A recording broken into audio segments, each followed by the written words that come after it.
Welcome to Playful Beginnings, a podcast about the magic of play therapy for therapists, students, and anyone interested. In our podcast, we'll explore the deeper understanding of play therapy and the skills we use when working with children. We hope to help you understand the why behind what we do and how it helps kids heal and grow. I'm Dr. Kristie Opiola, a working play therapist and university professor in North Carolina.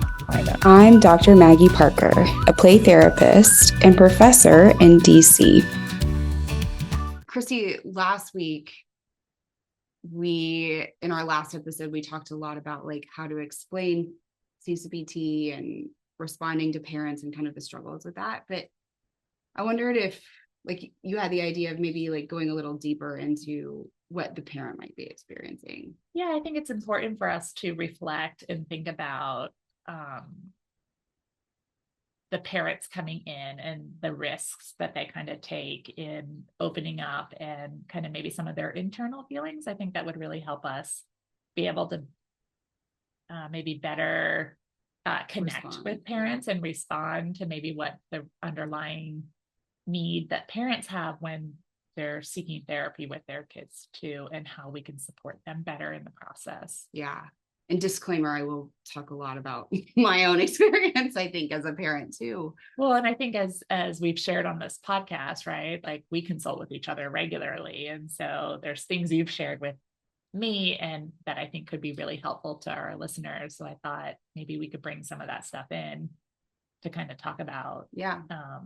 And maybe a little bit about how, not only as your friend, right, and as your colleague, but also as a play therapist, how that has enlightened me in helping parents in the process. And how we use our own experiences to kind of help us connect and make sense of and align.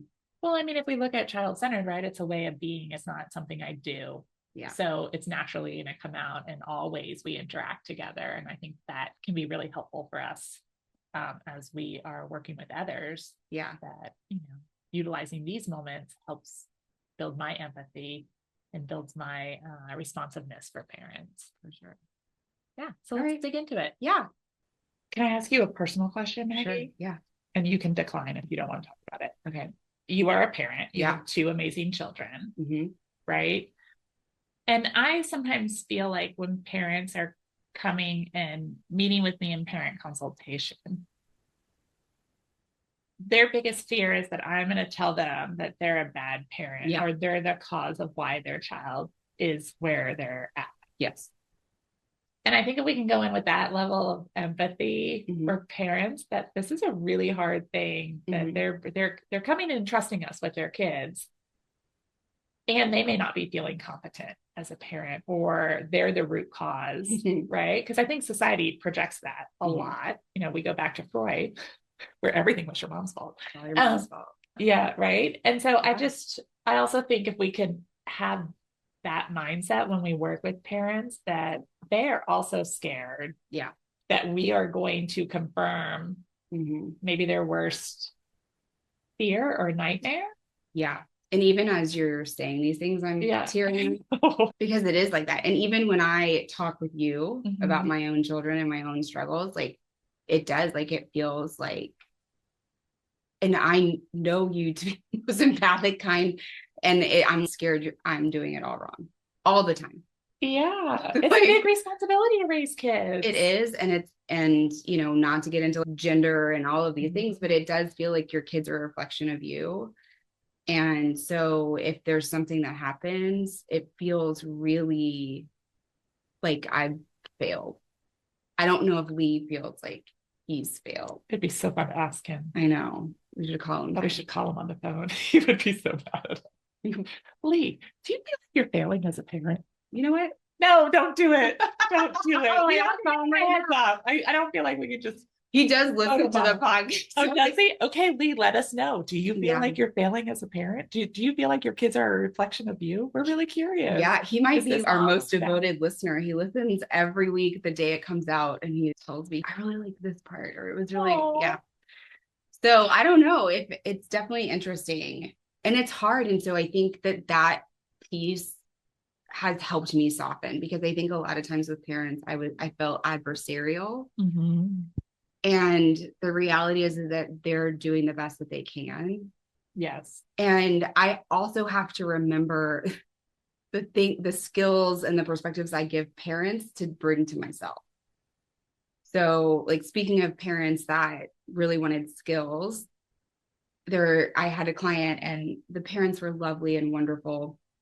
And they were really struggling because it was the younger child. It was all about not being fair. That's not fair. This isn't fair. Even if they had spent the whole day with friends and then they come home, but the older sibling had a friend over at that time and they didn't, it wasn't fair. And I remember distinctly talking to them about, I wonder what this person is feeling in that moment. That yes, in the past is Molly's favorite phrase, 20 minutes before they may have been with a friend, but right now they're not. And so even though it's not quote unquote the reality of the situation, their reality is that it doesn't feel fair. And how can you reflect on that? And that's something that I remind myself a lot, because of the younger sibling often is bringing out that this isn't fair. This isn't fair. Yeah. And I have to remind myself that it does feel like you're the second feels like the other different standards, right? The older one gets stuff first, but they're also at developmental milestones. And I think sometimes kids don't see that, but right. Parents have to also remember that, because yes. You can't be so fair that, right. Your 3-year-old gets to watch the same TV shows as your right. 10-year-old, even right. though they're in very different developmental stages. And that's such a simplistic view. Yeah. But I think often as things get tougher, the terrain gets tougher in navigating these things, right? Sometimes bringing it back to simplicity. Like, when they were 3, would you let them watch this movie, this PG-13 movie? No. Okay. Well, let's bring that into current day. You have a 13-year-old and you have an 8-year-old, right? There's 5 years difference.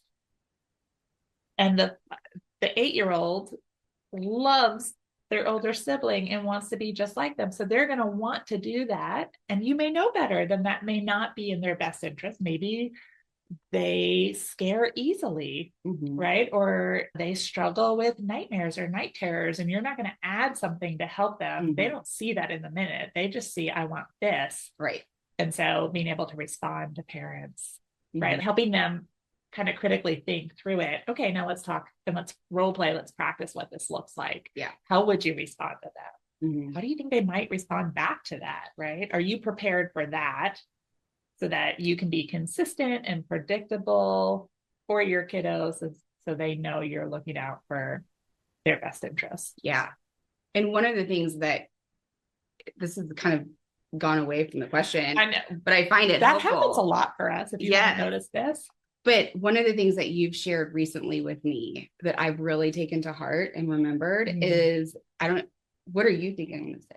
Well, I'll say it and then you. I'll is it our text message for Molly? Yeah. Yeah. Okay. Go ahead. You shared it's okay for them to not want to do things and that they are capable of handling that disappointment. And this has come up then with my older child, who wanted to be on this travel baseball. Baseball is a big deal where we are, and my life is revolving around baseball. And the idea, he really wanted to do this one thing, and he was really upset about it. But it would mean that another child was kicked off the team if he made it. And I'm not comfortable with that. I don't think that sounds good. And I think that you're non-competitive spirit. But also a really competitive child. I have a very competitive child. And I think we have to. And also, there were no spaces on this team. Yeah. And so that was the gist of it. There are no spaces on this team. So you can try out, but that means that you're going to join a team at places that are 45 minutes away from me. And your dad and I don't have the capacity to drive you those places. I'm making the executive decision because we had let him try and make these decisions. And I was like, no, you've made a team. The team is in Vienna. It is a good team. You know the coach. We hadn't made the commitment yet. Okay. We had just tried out and made the team. And I was like, we are not trying out for this other team because you won't be able to make that commitment. And he was so upset and so angry, and he was really frustrated about it. And I'm like, that's okay. Can I share a little personal story? Yes. So I was a swimmer, and swimming in this area is very competitive, but often happens first thing in the morning. Practices are at 4:30 in the morning. And my parents were like, heck no, we aren't willing to commit to that level. Right. And so for a while I swam in the afternoons, maybe 2 or 3 days a week. in middle school, but I really wanted to get more to the competitive level. I figured out how to find someone to drive me to practice in the morning because I knew my parents, not that they didn't want me to do it, they just couldn't commit to that. There's 3 of us at the time. They both had jobs. Yeah. And my dad traveled a lot, which meant it was going to follow my mom. And that just wasn't going to work for her. So I just share that with you. Yeah. Right. They can as a way that maybe that disappointment spurs in him. If this is really important to me, I'm going to figure out how to do it. Yeah.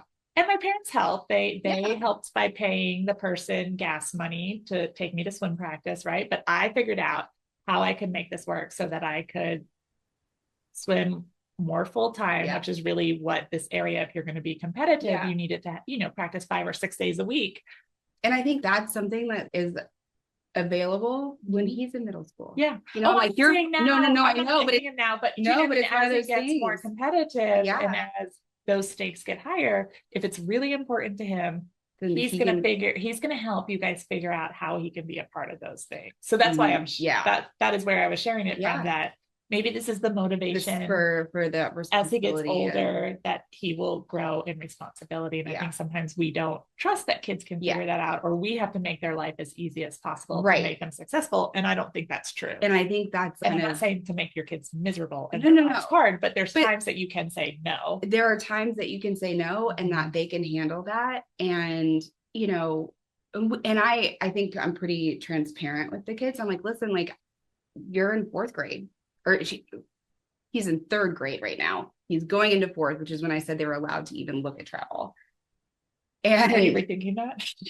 I'm like, no, I mean, like, it's such a great situation because his coach from last year just created a travel team of Vienna and McLean kids. And so it's all the kids from his old team and like some of the kids from his new team. So it's great and it's lovely and it's wonderful. It's gonna be great. But I was like, what I don't want to happen, you're looking at this like you won't be able to go play college ball which we also have to talk about, right? If you don't do this right now and you don't do the quote unquote best team, which is only considered best because it has good marketing, there's no whatever. And I was like, the hardest thing is going to be making the high school team. And if you are working so hard that you're burnt out and your arm is hurt because you've been pitching too much because you're playing on 2 different baseball teams, you're not going to be able to play in high school. So I'm limiting the access that you have, and it feels really icky right now. And if this is something that you love, I'm not going to burn you out on it now. You're not missing out. You're not going to ruin your chances of making the high school team by not joining this one team. And I spoke with other experts, because baseball's important. I've got a neighbor who's a coach. His coaches owns another thing, so I'm talking to everybody and they're like, don't do it. He's going to burn out. Well, I think there's been a switch in our society. I mean, when you were young, did you only do one thing or did you do something different each season? Well, I was different. I did only one thing. You were a gymnast. I was a gymnast. Okay. So I played every sport under the sun. And I think and I've read some stuff from like the sporting world and how we have so many young players having to have these like surgeries so early in their careers because they aren't developing all their muscle groups. They're like hyper fixating on one sport. And I think there is something about kids being well-rounded. I also think there's something about kids being overcommitted. And having too many, and even just single sports, they may only be in one sport, but it practices every night of the week in 4th grade. And I'm sitting there going, oh gosh, when you play, when you just go play, when you have unstructured fun, because kids need both. And I do talk to parents about that a lot, is that they need both a structured activity so that they can function well in groups and unstructured time where they can kind of figure out what they like, don't like, what it feels like to be bored. Boredom creates creativity, those things. So we need both sides of it. And unstructured time allows them to process. Structured time often doesn't give them time to process. And so they need both. And it really shouldn't be until middle school that they have multiple commitments. It is what some of the literature shows. And we should not have them hyper fixating too early on something. Well, and this is what happens too, is like when it's that season, this is the only sport they ever want to play, right? Also, you really like soccer. You really like soccer. Like, and he hasn't won. different muscle groups. So different. And it's so funny because he's so competitive. This has turned into like my parenting session. We can cut all of this out, but he's so competitive. So he went from flag football where they didn't win a game to soccer, then basketball, then indoor soccer, where they were undefeated across all 3 seasons. Wow. And then baseball, where he lost the first 7 games. And we're like, you need this. This is important. You don't always win. And he's so upset. And it's like, okay, so what are you going to do? Are you going to let this ruin it for you? Or are you going to work harder? That and you also have a choice. Yeah. Talk to your teammates. I was like, you can be a leader or you can be the person that continues to bring people down. And that is your choice. Are you going to focus on the positive and how you can bring positivity out? Or are you going to focus only on the negative? Yeah. Well, and I think sometimes for kids who have a really strong competitive drive, they can really struggle on team sports because they can alienate their teammates because that drive to win is so strong. And I think sometimes for kids who are very successful in whatever they do, if that's sports, if that's art, if that is academics, we praise the things our kids do well. And sometimes when we overpraise those areas, they don't know what it feels like to fail. And so that drive to not fail because they feel really incomplete or they feel like it really impacts their self-esteem.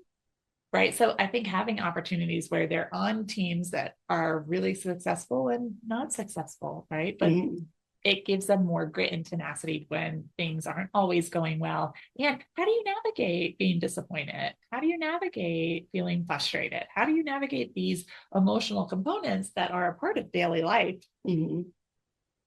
I think are important things for kids to learn to navigate in childhood with small stakes, right? So as stakes get bigger, they have the tools to be able to do that. And I think like the level of competition that's occurring in childhood, right? Like in perfectionism, not just in academic. I don't think it's just in Northern Virginia, which is incredibly competitive. This is all over.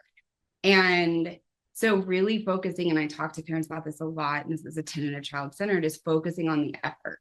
Yes. You ran so hard to try and get that ball. You swung so hard, not you got the hit or you struck out or like you were so focused. You worked really how to motivate your teammates. All of those things are so much more important than you got the out or you got the goal or you scored more points. Right. And we really are like, way to go. You passed the ball, right? Like that you were looking out where your teammates were. That was really hard. Granted, you kicked it and the other team got it. That's fine. It's okay because you are working as a team. Be frustrated that happened, right? So I think emotions come in lots of different areas that we can acknowledge, right? Like you were really frustrated that didn't go where you were expecting. That's more about the effort than the final product of the other team scored a goal. Right. It's what was this process like for you? And I think working with parents, because sometimes, I mean, even in the moment, even talking to you, I'm like, well, I don't know. Right. And so having conversations with parents about this, because a lot of times you inadvertently put pressure when you don't know that you're putting pressure and it comes out of the blue and you're like, wait, oh my God, my Rhodes is like, I missed 2 points on my test. I'm so stupid. I was like, you missed 2 points? Like, 98? 2 questions. I was like, I don't think I've ever done anything like that before. Like, and really, because then it clues you in like, okay, there's something that's happening that he's receiving from me without me knowing. And so how can we focus on but if he has a strong perfectionism drive, right? Which might be part of that motivation competitively and other stuff, then the only thing that looks good is 100%. Right. Where that plays out is, when new things come up and it doesn't come as easy or it's slightly hard for them, or they don't have the same level of success that they have where they're naturally gifted in academics, athletics, art, right? We want our kids to be able to manage all of those situations and have enough to keep trying to overcome, to see those components of themselves. I think it's also important that kids know both their strengths and weaknesses, and they aren't afraid of the weaknesses. I'm a terrible artist. I am. I'm colorblind. I didn't know that. Yeah. So art is not easy for me because so much is based in hues and color. And right. So early on, I just thought it was such a fault of mine that then when I get into art classes, I have so much more self-doubt or things like that. And I love to be creative. Yeah. And so it is a do you know what I mean? There's polarities, there's juxtapositions here that I have had to figure out how to work through. And who cares if my trees are green or brown? Right? Yeah. I mean, society cares, but really in the process of just being creative, maybe I make them purple. There's famous people like Tom Parr who makes things none of the colors they're supposed to be and are really famous, but I was so restricted and I felt so restricted because it's an area that I have no confidence in when I'm like color matching and stuff. But I think that speaks to a lot of play therapists' fears about working with parents. Yeah. Because when you work with a child and they tell you you suck, I mean, that stinks and it's hard and you hear it, but then you also know also like kids are honest. And that's truthful. I do stink in that area. Right. But then when you're talking with an adult, it feels scarier because, it's just a piece that can be reflected back from someone who's the same age or older or, so I think that it's that fear sometimes of engaging and as you were talking about creativity, I'm thinking about, these are areas that I'm not good, right? I'm not good at creating syllabi without mistakes. It's not going to happen. Oh, I love when my students tell me I make mistakes and I think I'm going to start giving them candy bars. Like I have a report, like find all my faults. I give them extra points, but that took a long time. And that meant they read it. I know, God bless. And thank you so much for sharing. This was wonderful. As always, it's so nice. And I learned so much every time I talk to you. We can totally geek out about talking about play therapy and child-centered play therapy, but I always feel so honored that we get to take this time together and really, spend time each week processing, discussing, helping us both develop as therapists. And in our own craft. So thank you. It's an honor. Yeah. It's been lovely. And so if there are pieces that you guys want to hear or that you're curious about, or if you're like, stop talking about grading, we don't care. Tell us. Let us know. We probably will still talk about it though. Yeah. We're pretty authentic. But yeah, so, we're on Facebook, Instagram, Pinterest, YouTube, playtherapyspace.com and don't forget to like and subscribe to this podcast. It helps us know what topics you guys are interested in, so if we need to develop things more and please leave comments. Share with your friends, your colleagues, if you think this would be helpful for them. It's I think one of the things that I like about this is we're not necessarily answering questions or telling you what to do or exploring them as to kind of where we come from. And you probably have aspects that align and that we could explore and engage and learn from you as well. So if there are questions or if you want to come on and talk about something, or if there are people you want to hear from, let us know and we'll try and reach out. Email us at info@playtherapyspace.com. You can also fill out on our website, playtherapyspace.com. You can leave information there as well. And if there are things that you'd like us to do, pamphlets, trainings, how do you set up a playroom, any of those things, let us know and we'll work to make those happen. Yeah, those are all on our kind of development plan for the year. So the more info we have from you, the higher it gets on the priority list. So let us know what you want. Yeah. Thanks. Bye, y'all. Have a great day. Bye.